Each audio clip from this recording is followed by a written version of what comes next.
Danielson here. Welcome to Do It All Danielson. In today's episode, I'm looking for that shiny gold along the Animas River. Stick around for my adventure today. You're not going to want to miss this.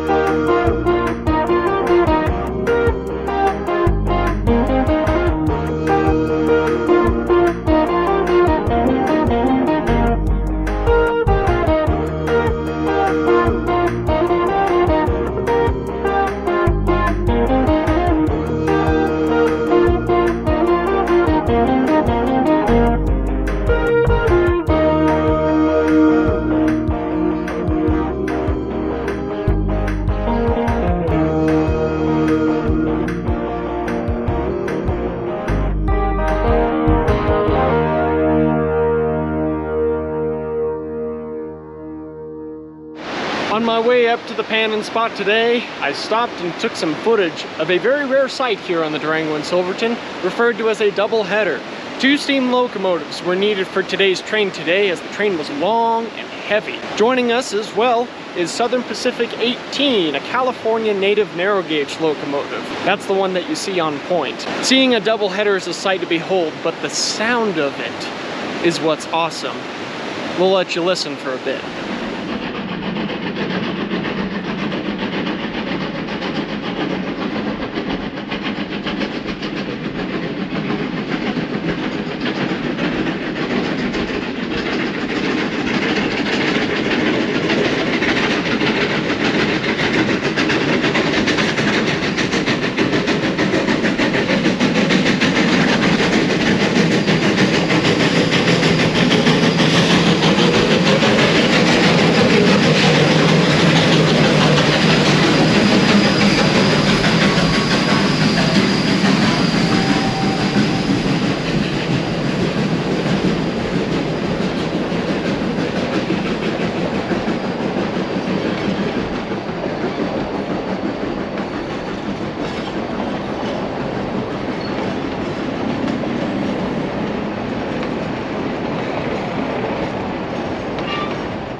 So last time I was out here, I was working in a spot right here by the river.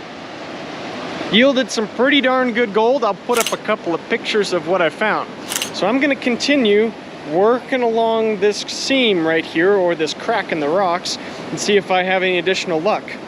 Now with me today, I have my handy dandy Royal Manufacturing sluice box. So hopefully I can move through material 2 or 3 times faster than I would just with the regular gold pan. So from the Department of the Interior here, I always keep this paperwork on me because you never know when you got questions. But for sluicing operations using a sluice or any riffle device of any length or width, placer notification is recommended, but it's not required. And I've already done my research on the BLM LR 2000, as well as using a resource called My Land Matters to check the presence of any other mining claims. Currently, there are none along this section of the Animas River, so we're good to go. If you come out into San Juan National Forest with a gold pan, said here in this paperwork as well, that no permit is needed. So if you're out here prospecting, which is a majority of what I do, I just sample a bunch of different holes and that kind of stuff just to see if there's anything in it. It's not required to have a permit. It's public lands, and panning is considered public land use, which is pretty darn cool, I think. Prospecting gives me an idea and a lay of the land, per se, what kind of material I've got to work with here in the ground.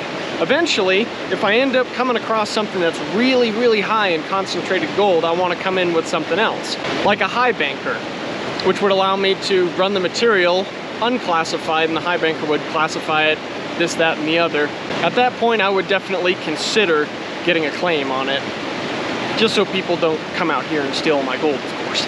Well, I think I've done enough talking for the beginning of this video. Let's set up that sluice box and start digging.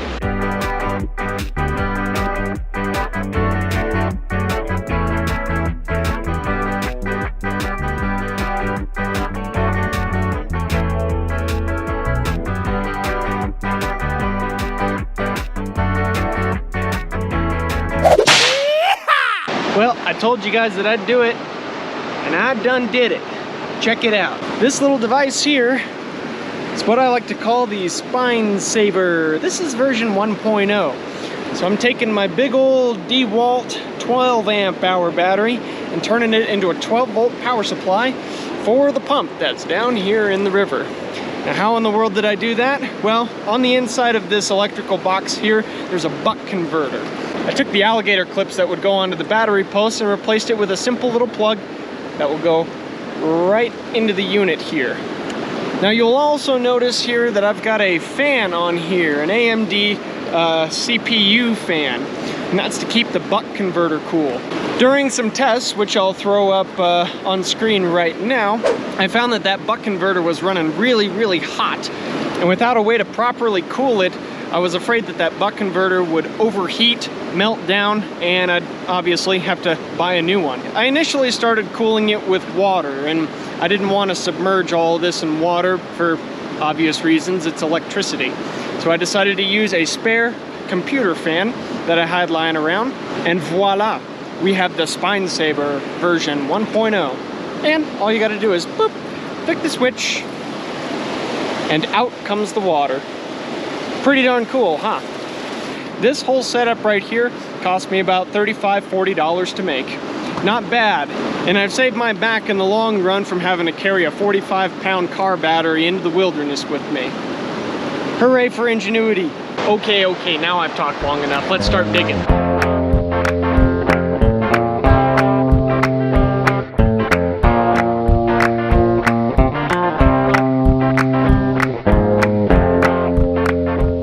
First run done, I got a bucket full of water, my gold pan sitting there catching all the rest. We'll shut the Spine Saver off, and she's still cool to the touch. Let's see how much battery she's used. Oh, hardly even scratched the surface. Hopefully it shows up in 2K so I can zoom in. But this whole top riffle, there's a lot of dust in there, a lot of cool dust. And I see one big flake. I am really not sure if the camera is going to pick it up, but right there at the tip of my finger, that's a pretty decent sized flake for the Animas. Cool, let's clean her out. Pan full of concentrates. Let's see what she's got. Alrighty, well, I know you guys can definitely see that. Wow, that is awesome. Wow. This stuff's really, really hard to get through though. Lots and lots of black sand. I mean, you can see a huge pile of it down here. Oh, there's my arm, that's my arm. A huge pile of black sand, so I'll go back through that and see if I missed anything, but look at that. It's beautiful. Allergies. I'm glad I went back through. That would have been all the stuff that I would have missed. Just crazy how much black sand runs through that sluice box. How much it collects. I'm impressed with this little machine. It's well worth the money. So you probably already noticed, but I got a new gold pan. I was using a Garrett Super Sluice in the last video. That one belongs to my wife. And even though a Garrett Super Sluice is considered the world's greatest gold pan, I still prefer my Estwing pan. This is a 16-inch pan, GP16 I believe is the serial number on it. I just love it. It's my first gold pan. How could I say no to getting another one just like it? But alas, that's not the only new tool that I bought. A true Estwing loyalist has themselves a rock pick. My other one was getting pretty dull on the tip there, even though it's a pick and it says for prying only. It's a pick. You're supposed to smack rocks with it. All right, back to digging. So for kicks and giggles, I did a test pan of the stuff that was coming off of the sluice box for that entire run. That's all I would have lost if I didn't check, which is not bad, all things considered. I can almost let that go. Bucket number 2. Still lots of pretty gold in there. I love this spot, man. Woo! So far I've been working for when did I get here? So far I've been working for about 2.5 hours. It's a little after 1 o'clock and I'm gonna have some lunch. If you've seen me looking back off in the woods on occasion, I'm just keeping an eye out because the bears are pretty active around here. Not too long ago we had some person actually killed by a bear. I feel like a big dummy. I don't have bear mace, nor am I packing a piece, if you want to call it that. I've been keeping a watchful eye on the on the woods here. Thankfully, there's only one way to get down to this particular spot. So hopefully I don't get boxed in. When you're out here in God's territory, you really got to be mindful of what's going on because you're sharing these woods with all of his critters. All right. Ugh. I've maybe got one more bucket in me before I miss my ride out. A final cleanup. We'll get some pictures for you.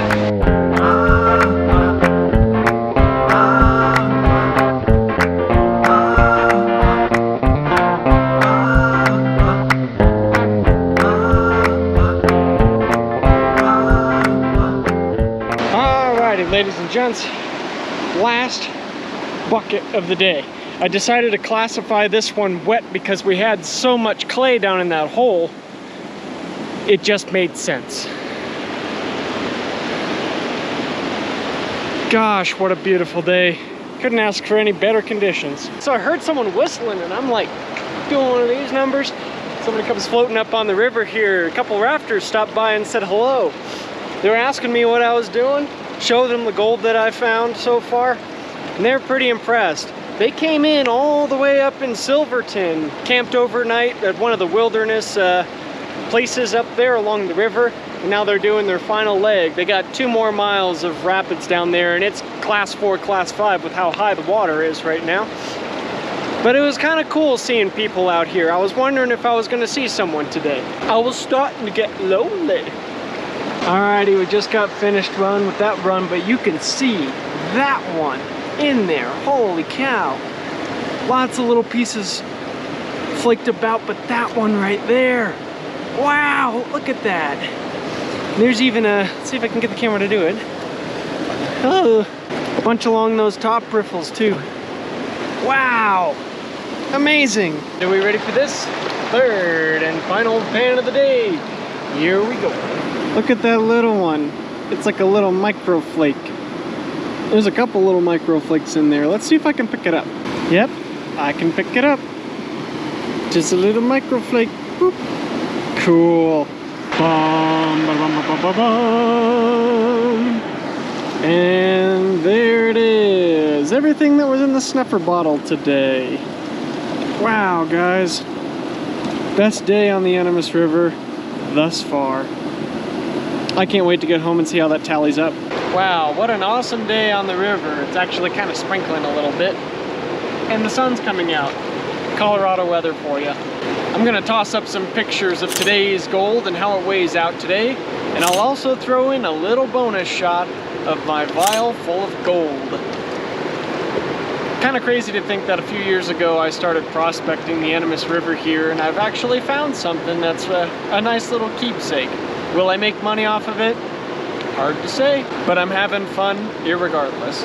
Also, with that being said, I didn't expect this channel to become centered around prospecting, but don't worry, I've got some pretty big things coming up in the future that you're not gonna wanna miss out on. So make sure you stay tuned, subscribe, like the video, help get the name out there. Eventually, I'd like to be able to make a career out of doing YouTube videos like so many other people. Figured I'd give it a shot and see where it goes. That about wraps it up for today's video. I hope you enjoyed the day just as much as I did, folks. Now may God bless you, and you have a good night.